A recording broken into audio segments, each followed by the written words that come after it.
ini pengamatan ya, pengamatan terhadap produk secara fisik gitu ya. Ada orang menggunakan payung gitu ya, kemudian Anda menemukan bahwa pakai payung itu kena angin, kemudian payung itu nyeplak ke atas gitu ya. Kemudian orang basah semua karena payungnya nyeplak ke atas. Kenapa sih kemudian payung kok kena angin nyeplak ke atas? Karena payung itu terlalu landai gitu ya. Sehingga kemudian orang melakukan apa sih penyebab ini, problemnya di mana? Karena desainnya terlalu landai, kemudian Anda membuat desain payung kemudian agak melengkung ke bawah, sehingga kalau ada tekanan angin pasti ke dalam, tidak mungkin ketekanannya kemudian ke bawah. Tapi kalau posisinya terlalu landai kan angin bisa masuk ke dalam, kemudian payung itu begini. Maka muncullah payung yang agak lebih cekung seperti ini. Kemudian Anda ngamati lagi, orang pernah bawa payung, tapi tangan dua bawa barang, sehingga payung itu kemudian di leher gitu ya, di leher, tapi kemudian bawa mangkok, bawa piring atau bawa apa, dua tangan. Dari sana kemudian muncul inspirasi, bukan sih payung tidak dipegang, muncullah kemudian payung seperti ini. Muncul lagi payung itu juga jadi sesuatu yang bisa jadi bagian dari fashion, tampilannya menarik ya. Contoh kemudian muncullah ide membuat payung seperti ini. Jadi ada yang melatar belakangi, semua ide bisnis itu pasti ada yang melatar belakangi. Problemnya apa, muncul ide apa. Jadi kemudian muncullah payung yang menarik, payungnya ya yang menarik, bukan orangnya ya. Artinya idenya berangkat dari problem sebelumnya, kemudian muncul ide mendesain bentuk produk. Contoh lagi seperti ini. Anda tahu problemnya apa?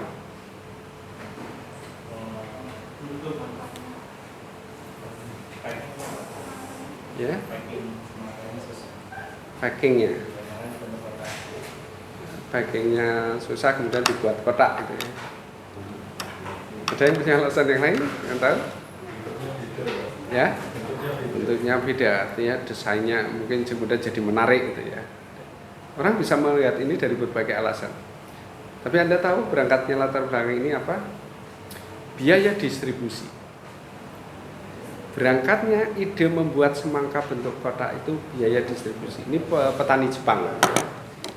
Jadi petani Jepang itu semangka didistribusikan ke berbagai negara. Dia masuk kontainer, dikirim kapal. Kalau bentuknya bulat, kapasitas satu kontainer itu sedikit, terbatas karena itu ya rongga-rongganya terlalu banyak dengan bentuk itu. Maka dia muncul ide bagaimana sih semangka itu dibuat kotak. Ini bukan semangka sudah bulat kemudian dipres jadi kotak. Memang ada citaannya itu, semangka kecil itu ya. Di petani itu dicetak. Jadi tidak itu tumbuh kemudian ngepres gitu ya. Untuk tumbuhnya kemudian membentuk kotak seperti itu. Nah ini kemudian bisa menghemat biaya distribusi hampir 50%-nya. Ibaratnya dulu kapasitas satu kontainer ibaratnya 10 ton gitu ya. Kalau bulat cuma 5 ton, begitu kotak bisa 10 ton masuk dalam satu kontainer. Itu menghemat biaya distribusi. Idenya berangkatnya sekali lagi ada problem kaitannya bentuk itu ternyata pemborosan dalam biaya distribusi. Jadi ada problem di pengusaha terkait dengan biaya distribusi, muncullah ide bisnis membuat semangka bentuk kotak. Kemudian ini contoh lagi. Misalkan Anda lihat itu ya, orang makan roti itu pakai margarin ini ya. Ribet. Padahal orang pakai ini banyak itu yang di pagi hari itu punya keterbatasan waktu itu ya, tidak sempat sarapan, ini saya mau berangkat juga agak apa ya, kalau bicara itu agak tergesa-gesa itu ya sambil makan, kan tidak nyaman itu ya, pada posisi pakai margarin mungkin akan kotor semua. Kemudian muncullah ide bagaimana sih margarin dibuat sop sup gitu ya, kayak model roll on gitu ya, margarin, sehingga mungkin orang ibaratnya sampai jalan, sampai masuk ke mobil pun sambil makan masih bisa itu ya. Kemudian ditutup, masukkan ke saku pun bisa. Tapi bayangkan kalau pakai margarin ini harus ditutup kan ini dan sebagainya, tumpah, kena tangan, nempel ke baju. Artinya problemnya dibuat kemudian jadi praktis. Jadi idenya apa? Inovasi membuat ini jadi sebuah praktis, simple ya. Kemudian mudah dibawa kemana-mana. Jadi ingat sekali lagi, lihat fenomena apa, kemudian muncul ide apa. Pernah lihat market seperti ini? Belum pernah mungkin di Indonesia. Jadi padahal karakteristiknya hampir banyak dialami di orang Indonesia, terutama yang wanita ya. Kalau makan mie ayam sausnya sampai ketutup semua, pedes gitu ya, keringatan gitu ya. Keringatan, kemudian rambut terurai gitu ya. Kan mesti makan sambil satunya begini, pakai tisu dan sebagainya. Itu problem. Kemudian muncullah ide bagaimana sih membuat tutup ini yang bisa menahan rambut, bisa menahan keringat. Ini fenomenanya berangkat dari idenya, muncul dari hal seperti itu. Muncul lagi ide seperti ini, walaupun ide ini agak absurd ya, agak tidak begitu, tapi menginspirasi juga. Ini barangkali malah tahu sunnah Rasul gitu ya, bahwa makanan itu tidak boleh ditiup, makruh gitu ya, hukumnya makruh makanan ditiup gitu. Jadi Anda penggemar kopi panas juga minum itu kalau disebut makruh gitu ya, kalau ditiup makruh gitu. Jadi ya tunggu sampai, tapi kalau tunggu sampai dingin ya lama, ya tidak enak juga ya terlalu dingin. Maka muncul ide begini gitu. Tapi ini berat saya pikir ya. Kalau ada apa namanya ini kok mengangkat kipas. Tapi barangkali ini bisa menginspirasi, nanti bentuknya yang lebih apa ya, user friendly lah, penggunaannya lebih mudah gitu ya, tapi bisa menginspirasi.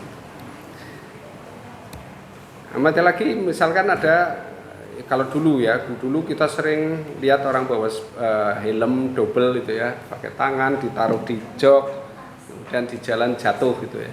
Kemudian muncullah ide bagaimana sih tas itu juga bisa sebagai alat membawa helm atau penyimpan helm. Jadi helmnya terpasang di sini.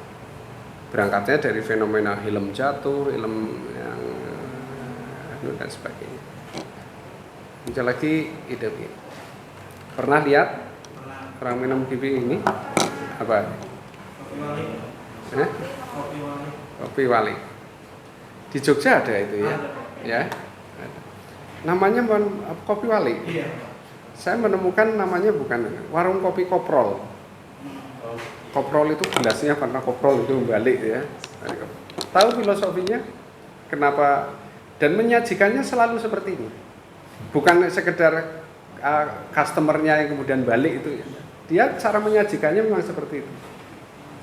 Tapi tahu kenapa dia melakukan itu?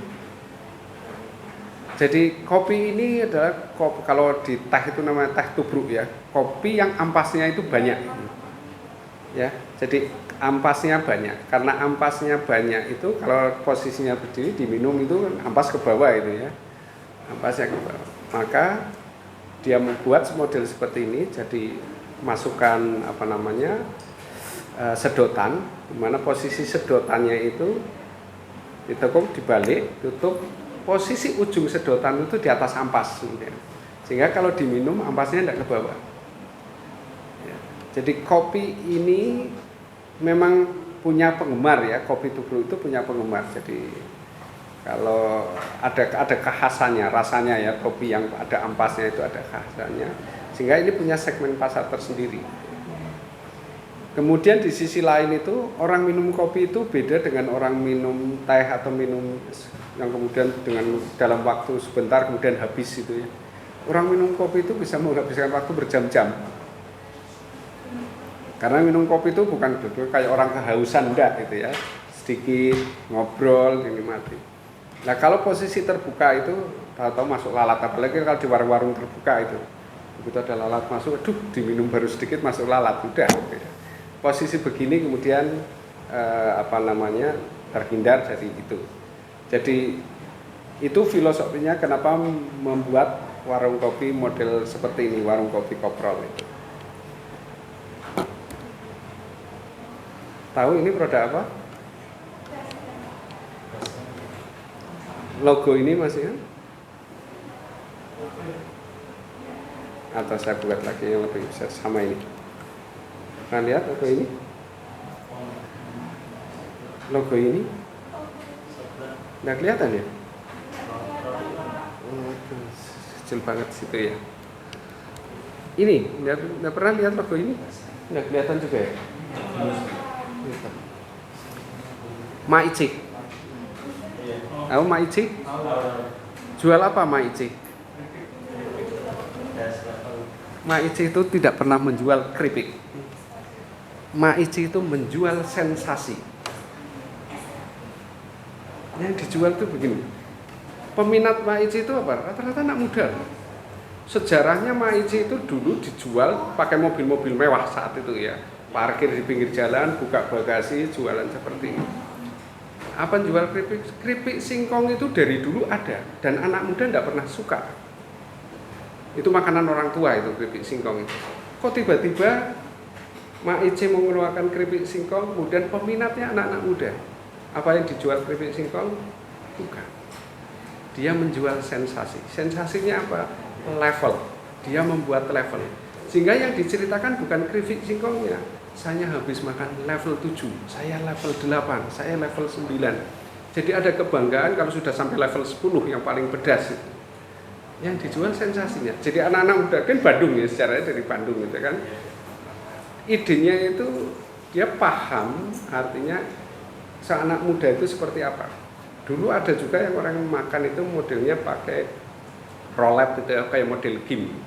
Kalau makan ini bayar sekian, saya main pakai game, dapat makan apa, menu apa itu ya.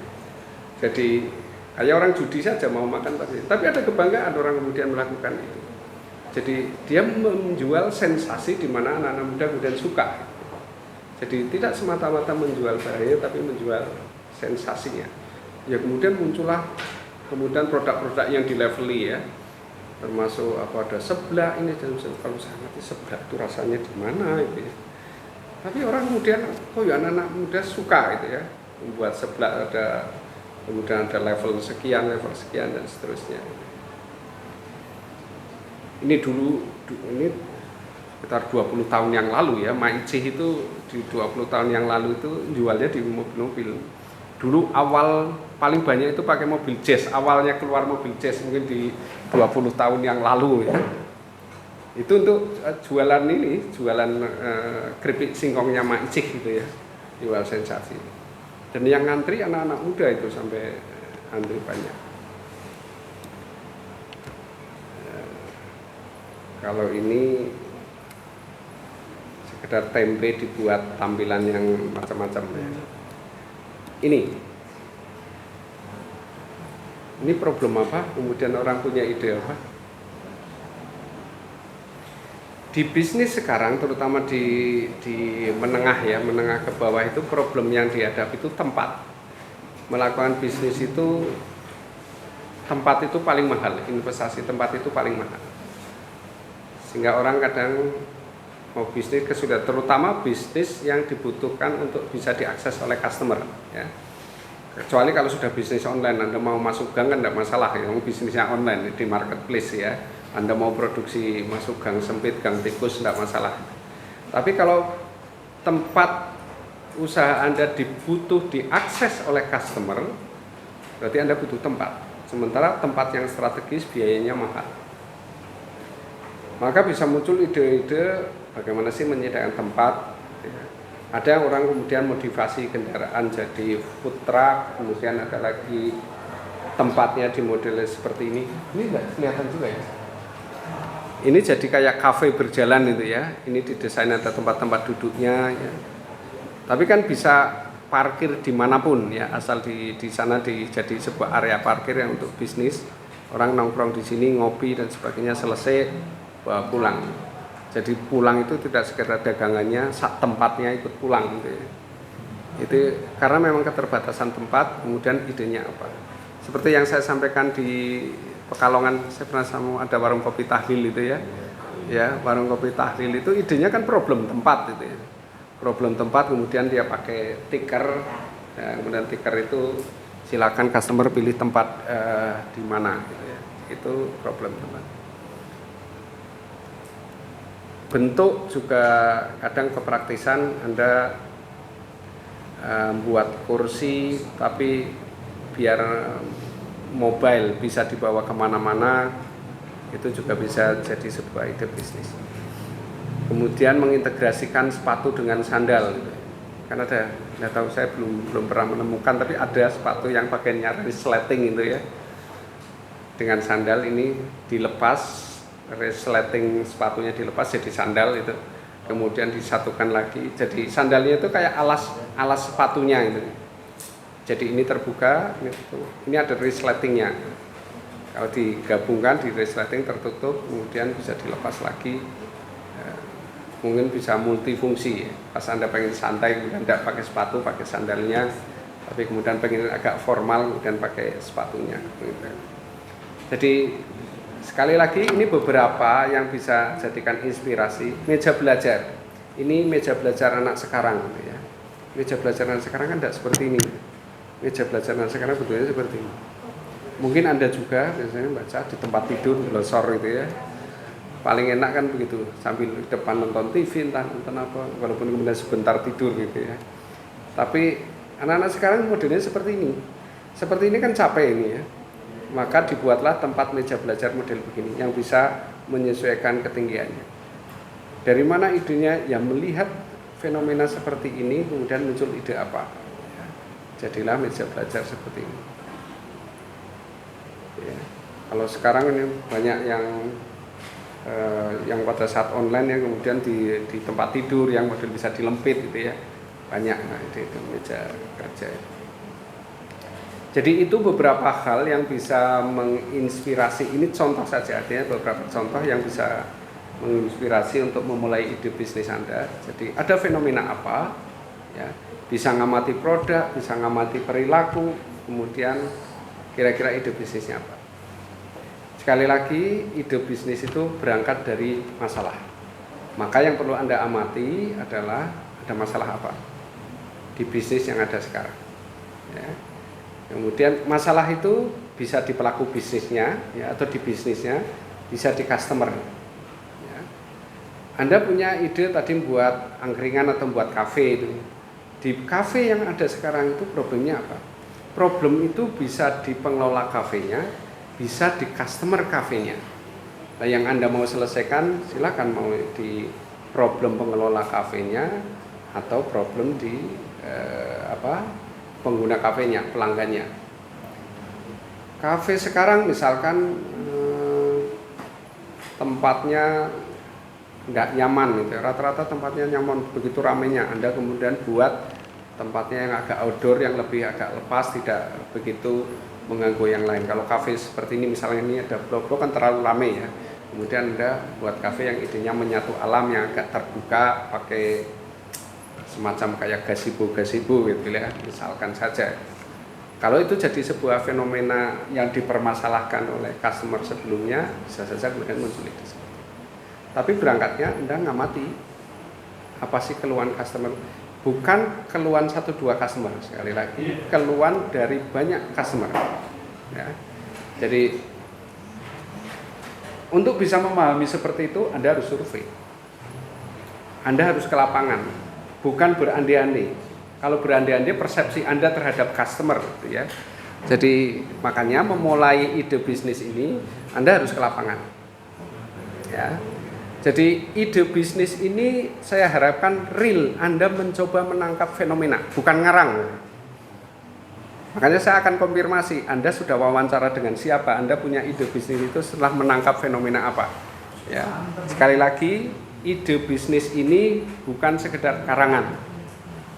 Real ide bisnis yang berangkat dari Anda mengamati sebuah fenomena, Anda mungkin wawancara dengan siapa, ya. Anda diskusi dengan siapa, atau Anda pernah kalau membuka kafe dengan pengelola kafe, membuka tempat cucian, Anda juga bisa sounding atau kemudian survei ke tempat cucian, problem yang dihadapi apa, ya, masalah yang dihadapi apa, kemudian idenya apa untuk menyelesaikan ini. Satu, idenya apa, yang kemudian yang kedua dikonfirmasi lagi, sejauh mana urgensi problem tersebut. Artinya urgent itu problem itu. Customer bisa jadi menghadapi beberapa problem ya. Ada 3 problem. Anda pilihannya problem ini atau problem ini atau problem ini yang mau diselesaikan. Ada A, B, C, mau A atau B atau C yang diselesaikan. Pada saat Anda memilih itu yang paling urgent itu mana? Yang paling urgent itu artinya permasalahan yang paling berarti bagi customer itu siapa. Tempat sucian itu misalkan tadi antrian, yang kedua mahal, yang ketiga tidak begitu bersih. Anda mau mengatasi yang mana? Mengatasi yang tidak begitu bersihnya, Anda tempat suciannya yang bersih. Kalau itu permasalahan utamanya, maka Anda akan dicari customer. Tapi kalau enggak, Anda salah sasaran menebak itu. Ya. Kalau tadi caranya untuk bisa menangkap itu, mana sih masalah yang paling jadi pembicaraan para pengguna. Ibaratnya ini ada 10 orang ini ya, Anda tanya, yang mempermasalahkan harga ada 2 orang, yang mempermasalahkan bersihnya cucian ada 3 orang, yang mempermasalahkan antrian ada 5 orang. Maka solusi yang paling berarti yang 5 orang ini ya. Walaupun ada 3 problem yang dihadapi oleh customer, tapi kebanyakan orang yang mempermasalahkannya adalah masalah antrian. Berarti yang harus Anda atasi masalah antrian. Berarti itu yang paling urgent ya. Jadi jangan pilihan. Walaupun ini masalah juga ya, bersih ini. Kalau bersih orang masih toleran terhadap itu, yang penting sudah tidak begitu kelihatan kotor ya. Kalau bersih sekali tidak begitu masalah. Tapi yang paling males ya nunggunya itu. Artinya yang diselesaikan nunggunya. Itu ada pertanyaan mungkin untuk terkait dengan ide bisnis Anda, silakan. Ya. Misal kita ini udah menganalisa studi kelayakan bisnis ini nih harusnya dilanjut, maksudnya bisnis ini akan ada peluang. Ya. Nah, ketika dijalankan malah gagal, itu gimana ya Bang? Kan udah kita ini udah bikin studi kelayakan bisnis. Betul. Nah, ini kata studi kelayakan bisnis, oh ini bisa, maksudnya bisa proyek ini bisa lanjut, bagus. Tapi ketika dijalankan malah gagal. Ya. Oke. Jadi ingat, ide bisnis itu kan ada beberapa aspek ya. Satu berangkat dari idenya. Layak itu tidak sekedar bahwa oh ini bisa menyelesaikan problem tadi ya. Kalau kita mengawali sebuah ide, layaknya ide bisnis kan mulai dari marketingnya juga layak. Artinya potensi pasarnya ada. Dari sisi operasionalnya juga layak. Dari sisi SDM-nya siapa yang mengelola juga layak. Dari sisi keuangannya juga layak. Artinya layak itu komprehensif. Tidak layak itu hanya dari satu sisi. Jadinya studi kelayakan itu dikatakan layak kalau dari tadi potensi pasarnya ya, Anda mengawali sebuah ide bisnisnya, operasionalnya, kemudian siapa pengelolanya itu ya, pelaksana. Artinya Anda mengelola kan orang-orang yang menjalankan bisnis itu tuh orang-orang yang dipekerjakan di bisnis ini orang-orang yang kompeten juga gitu ya. Kemudian dari sisi keuangannya juga. Lah, kalau kemudian dijalankan gagal. Gagalnya itu di mana? Ya maksudnya ketika dijalankan bisnis. Betul. Ya, artinya begini. Sebuah studi kelayakan itu dikatakan layak manakala itu ya. Ini kan fungsinya 2 ya. Studi kelayakan itu satu untuk menilai kelayakan, dan kalau itu layak mana maka itu jadi sebuah pedoman dalam menjalankan sebuah usaha. Di sana mengatakan layak, di mana dia menghitung potensi pasarnya sekian, market share-nya sekian, maka Anda harus mengupayakan itu. Kalau kemudian biaya operasionalnya, pembayaran tenaga kerjanya sekian, itu kan sudah direncana semua. Kalau Anda keluar dari ring itu, ya kemungkinan jadi tidak layak. Kalau kemudian tidak layak, berarti salahnya di mana? Di sekian aspek itu yang Anda langgar. Pasti ada yang Anda langgar di sana. Berarti kesimpulannya studi kelayakannya yang salah. Bukan studi kelayakannya yang salah ya, belum tentu studi kelayakannya yang salah. Sama saja sebuah strategi dan implementasi strategi. Kan sering sebuah lembaga atau institusi itu terkenal buat rensra ya. Sebuah institusi besar itu menjalankan usahanya itu atau menjalankan sebuah organisasi itu berangkat pertama itu nyusun rensra. Di pemerintahan pun sama, itu biasanya ada nyusun rensra. Jadi semua itu punya visi, misi, kemudian rencana strategisnya. Rencana strategis kemudian jadi sebuah effort yang dilakukan dengan biaya besar itu. Maka biasanya kalau membuat perencanaan jangka panjang itu sebuah institusi biasanya kemudian menempatkannya di mana? Ini lagi nyusun renstra di gedung mana, di kadang sampai di luar kota, harus nyewa hotel dan sebagainya. Tapi pada saat implementasi dia tidak ngawal. Jadi renstranya hebat, tapi begitu dijalankan kan enggak. Nah, dia tidak pernah mempertimbangkan bahwa renstra itu nantinya akan diimplementasikan, sehingga harus memikirkan sebetulnya rencana ini bisa diimplementasikan atau enggak. Sama halnya dengan studi kelayakan. Studi kelayakan itu kan sudah, pada saat kita membuat sebuah studi kelayakan, kita sudah mengukur potensi di dalam itu seperti apa, potensi di luar itu kayak apa gitu ya. Sama saja orang kayak membuat SWOT itu ya. Kita punya kekuatan apa, punya kelemahan apa, di luar itu ada peluang apa, ada ancaman apa. Itu sudah dipertimbangkan dalam buatan studi kelayakan. Sehingga biasanya ini ada peluang tapi ada ancaman. Sehingga orang sudah mengantisipasi, kayak orang bisa membuat mitigasi bencana gitu ya. Ancaman ini kan potensi akan merugikan karena ancaman ya. Sehingga kita sudah mempersiapkan kayak orang itu membuat manajemen risiko mitigasinya. Kalau ini akan terjadi, apa yang akan Anda antisipasi dengan kejadian ini? Ya. Sekali lagi ada dua kemungkinan ya, kemungkinan berhasil, kemungkinan gagal, ada pasti itu. Tapi dalam sebuah studi kelayakan bisnis itu dia sudah mengantisipasi. Kalau yang kedua yang terjadi, apa yang harus Anda lakukan itu sudah diantisipasi. Jadi manajemen risikonya itu ada. Kalau target pasar saya sekian dan nanti realisasinya sekian, apa yang harus saya lakukan itu sudah diantisipasi. Ya. Makanya biasanya dalam studi kelayakan itu ada pertimbangan optimis, moderat, pesimis. Kalau pada posisi pesimis kita masih untung walaupun kecil, kemungkinan bahwa bisnis Anda berhasil besar. Tapi kalau kemudian ini ada optimis, ada moderat, ada pesimis. Pada posisi pesimis itu rugi besar. Pada saat moderat ini, pada saat optimis untungnya kecil. Kalau ini dijalankan memang probability kegagalannya mungkin agak tinggi gitu ya. Sehingga kita harus mempertimbangkan sejauh mana sih kalau omset ini turun sampai sekian persen, probability-nya berapa? Ya. Atau ini itu kan bicara pesimis. Ya, bicara pesimis. Itu menguntungkan apa enggak? Kalau pada posisi moderat, itu keuntungannya berapa? Kalau pada posisi optimis, keuntungannya berapa? Kalau Anda kalkulasi dengan proporsi bobot kemungkinan ini kali profitabilitas yang kita rencanakan dan masih profit, maka kemungkinannya profit. Kemungkinannya menguntungkan. Jadi harus mempertimbangkan itu, Mas. Artinya skenario kita kemungkinan gagal itu harus dipertimbangkan. Berapa persen sih kemungkinan gagal?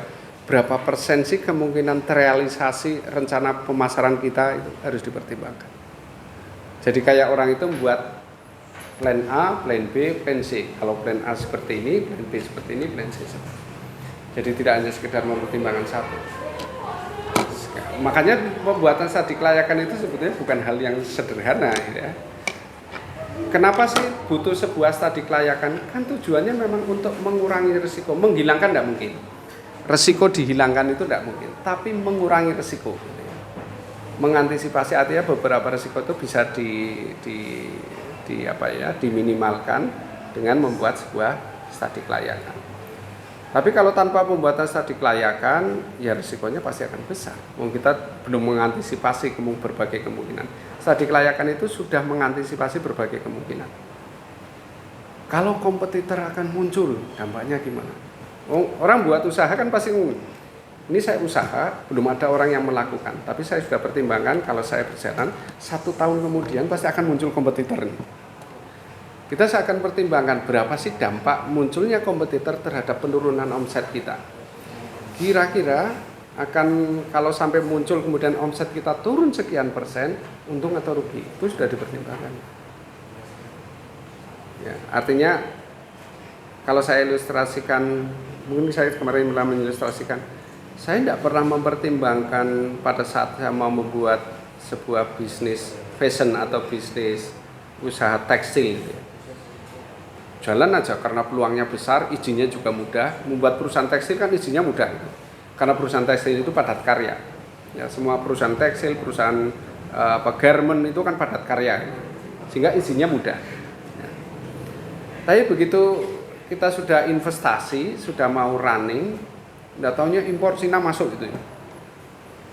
Produk Cina kan terkenal di mana-mana itu harganya paling murah gitu ya. Kemudian kita tidak bisa antisipasi itu.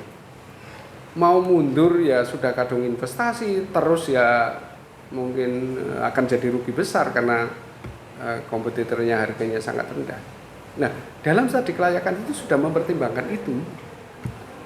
Jadi mempertimbangkan skenario kalau kompetitor masuk, omsetnya turun, itu berapa sih dampaknya terhadap kita. Kalau kita tidak mempertimbangkan itu ya salah, berarti salah studi kelayakannya. Ya. Jadi makanya bisa salah studi kelayakan, bisa juga karena di implementasinya kita tidak menggunakan studi kelayakan sebagai rule of thumb ya. Tapi bisa nggak sih Pak, kita itu nggak usah pakai studi kelayakan bisnis. Misalnya saya kan pernah nyoba buka angkringan itu nggak pakai studi kelayakan bisnis. Nah itu malah jalan, tetapi yang memakai studi kelayakan bisnis malah gagal. Jadi, begini, sama saja begini. Bisa tidak membuat studi kelayakan berhasil? Bisa. Malah lebih berhasil yang nggak pakai. Ya. Cuma yang jadi permasalahan begini, Anda harus memetakan berapa orang yang memulai bisnis dengan membuat perencanaan bisnis dan berapa orang yang membuat bisnis tidak memakai perencanaan bisnis. Kemudian pertanyaan berikutnya, berapa yang membuat perencanaan bisnis yang berhasil, berapa yang tidak membuat perencanaan bisnis berhasil, itu yang harus dipertimbangkan. Ya. Kalau kasusnya hanya satu, ini tidak pakai berhasil, itu tidak pakai studi kelayakan bisnis malah gagal. Gitu. Ya, kalau hanya satu di seperti itu, ya kesimpulannya pasti mengatakan mending tidak pakai studi kelayakan bisnis malah berhasil. Tapi Anda survei ada berapalah 100 orang disurvei, Anda pelaku bisnis dulu Anda memulai bisnis Anda pakai perencanaan apa enggak? Berapa yang pakai perencanaan, berapa yang enggak? Berapa persentase orang yang pakai perencanaan berhasil, berapa persentase yang tidak pakai perencanaan berhasil? Ngitungnya begitu, jangan hanya sekedar pengalaman satu orang gitu ya. Saya pikir cara berpikir itu salah. Karena begini, sama saja seorang pengusaha memotivasi sebuah usaha pasti berangkatnya begitu.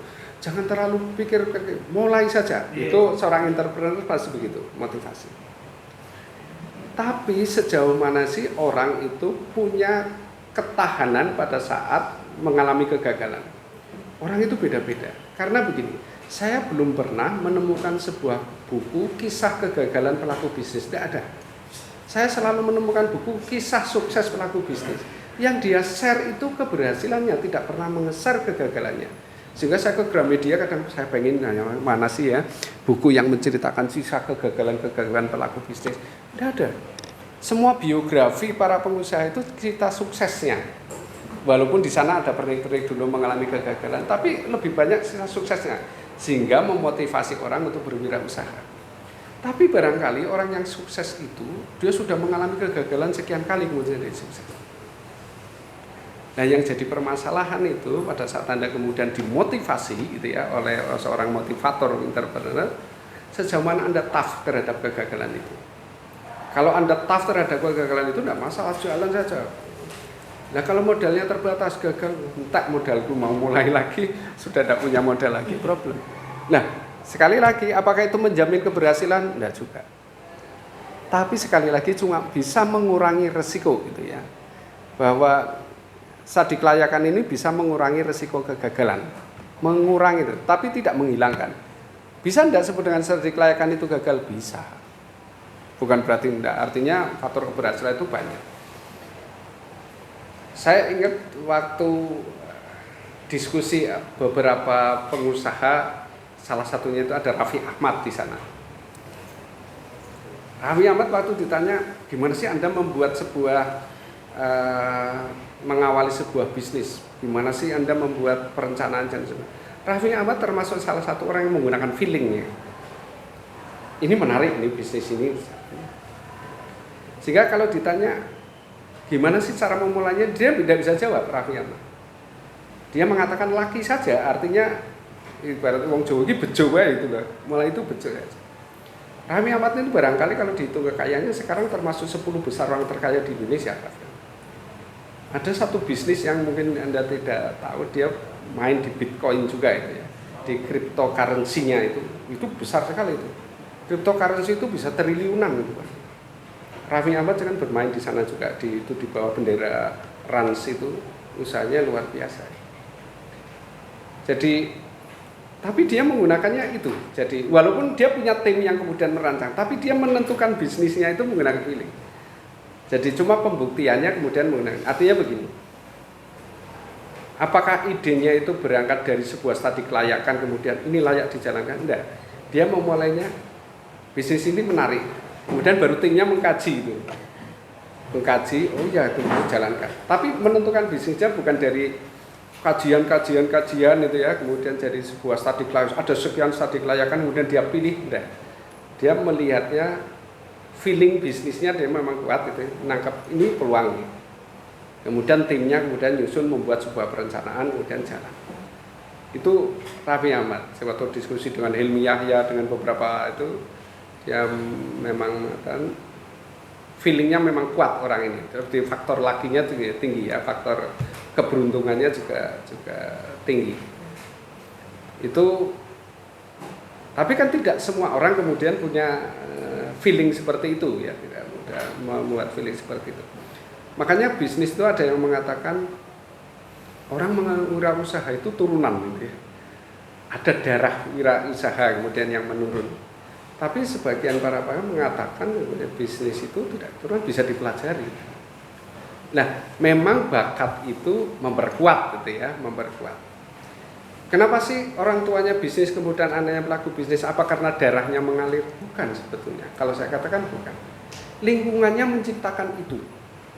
Pada saat Anda orang tua, Anda pegawai rata-rata birokrat, pasti mendidik Anda menciptakan yang kuliah selesai Anda jadi pegawai.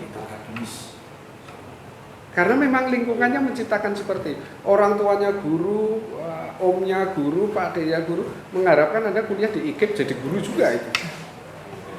Karena lingkungannya menciptakan begitu. Pembicaraan sehari-harinya, kalau itu pembicaranya guru. Pembicaraan para pengusaha sehari-harinya ya bicaranya pasti bisnis. Oh ada peluang bisnis.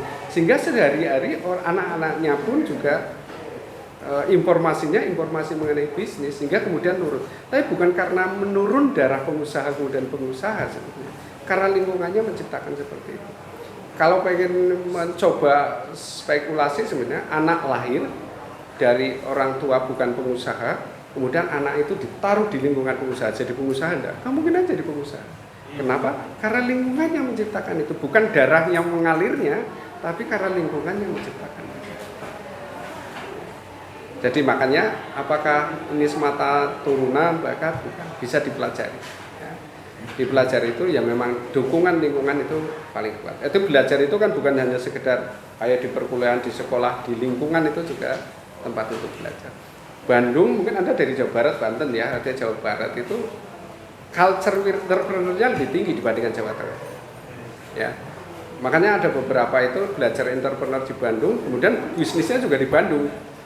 Kenapa? Karena lingkungannya memungkinkan untuk itu. Jadi kadang membawa balik ke sini buat ide begini, di sini masih dianggap aneh gitu ya. Bagi orang di Bandung ini ide bisnis yang menarik itu. Tapi dibawa ke daerah belum tentu jadi buat ide bisnis yang menarik. Karena lingkungannya menciptakan seperti itu. Sehingga kalau orang sudah kemudian sukses di Bandung dengan lingkungan, kemudian baru dia merambah kemana gitu. Tapi Bandung salah satu tempat yang budaya entrepreneurnya cukup tinggi. Itu Mas ya.